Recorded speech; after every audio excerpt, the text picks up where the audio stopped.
Hi welcome to my channel. అందరూ బాగున్నారండి? నేనైతే చాలా బాగున్నాను. అందరూ బాగుండాలని ఆ స్వామివారిని అయితే మనస్ఫూర్తిగా అయితే కోరుకుంటున్నాను. ఈరోజు ధనుర్మాసం స్టార్ట్ అయింది కదండి. ధనుర్మాసం ముగ్గులు అయితే ఎలా ఈజీగా వేసుకోవాలనేది అయితే చెప్తూ ఉంటాను. అలానే ఈ ముగ్గుల్ని వైకుంఠ వాకిళ్ళు ఎందుకు అంటారు, అసలు ఈ ముగ్గులు ఎందుకు వేసుకుంటారు అనేది కూడా ఈరోజు అయితే తెలుసుకుందాం. నేనైతే ముందుగా చూడండి 4 బాక్సులు వేసుకున్నాను. అలానే మధ్యలో 2 నిలువుగా 2 అడ్డంగా గీతలు గీసుకున్నాను. ఇలా గీసుకొని ప్రతి ఒక్క గీతని ఇంకో గీతతో కలుపుతూ ఉంటాను.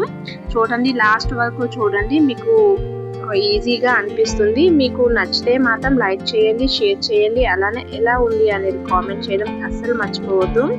అన్నిటికన్నా ముందు నా ఛానల్ని మొదటిసారిగా చూసినట్లయితే మీరు సబ్స్క్రైబ్ చేయడం అస్సలు మర్చిపోవద్దండి. చూడండి, ఈ విధంగా అయితే నేను గీతలు కలుపుకుంటూ ఉంటానన్నమాట. ఈజీగా వేసుకోవచ్చు. ముక్కు దాని వల్ల కూడా చూస్తే ఒక్కసారి చూసినా కూడా ఈజీగా వేసుకోవచ్చు అండి.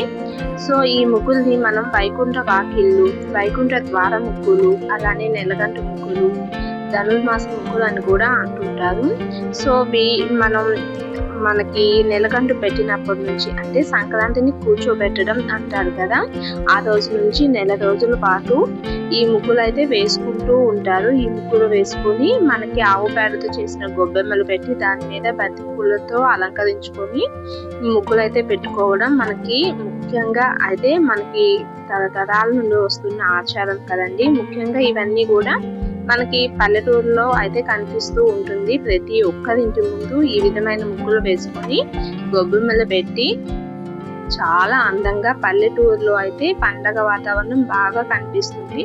సిటీలో అయితే మనకి తక్కువగా ఉంటుంది, కానీ పల్లెటూరులో అయితే చాలా బాగా చేసుకుంటారండి. అంటే మనకి వైకుంఠానికి మనకి ద్వారాలు అనేవి తెరుచుకుంటాయి కదా, దానికి గుర్తుగా అయితే తమ ఇంటి ముందు వీటిని వైకుంఠానికి దారులు తెరుచుకున్నట్లు భావించి ఈ ద్వార ముగ్గులు అయితే వేసుకుంటూ ఉంటారనమాట. అందుకే వీటిని వైకుంఠ వాకిలి ముగ్గులు అని కూడా అంటారు.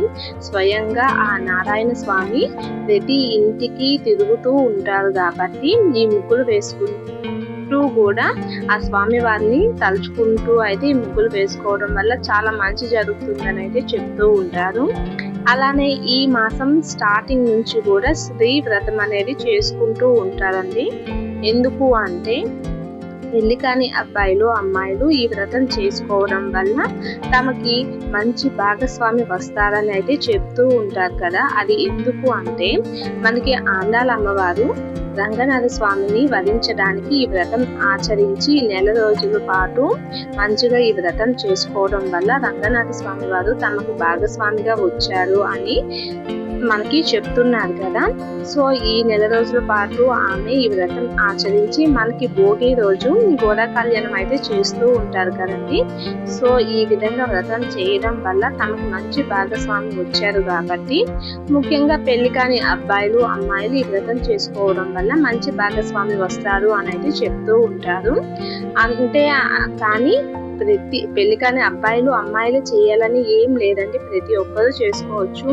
దైవానికి దగ్గరగా ఉండాలి అనుకున్న ప్రతి ఒక్కరు కూడా ఈ వ్రతాన్ని హ్యాపీగా చేసుకోవచ్చండి. ఈ వ్రతం చేయలేని వాళ్ళు నార్మల్గా ఇంటిలో ప్రతిరోజు దీపం పెట్టుకొని పూజ చేసుకుంటే చాలా మంచిది అని చెప్తుంటారు. అంటే దీన్ని శూన్యమాసం అంటారు, అంటే మంచి రోజులు కాదు అనుకుంటారు కదండి. అలా ఏం లేదు, దైవనామ స్మరణ చేసుకోవడానికి చాలా మంచి రోజులండి, చాలా పవిత్రమైన రోజులు.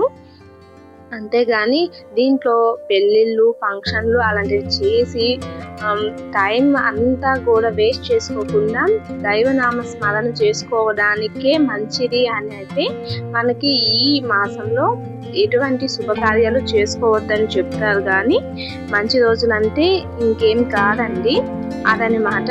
సో ఈ విధంగా అయితే మనం ఎవరైనా ఈ వ్రతాన్ని చేసుకోవచ్చు.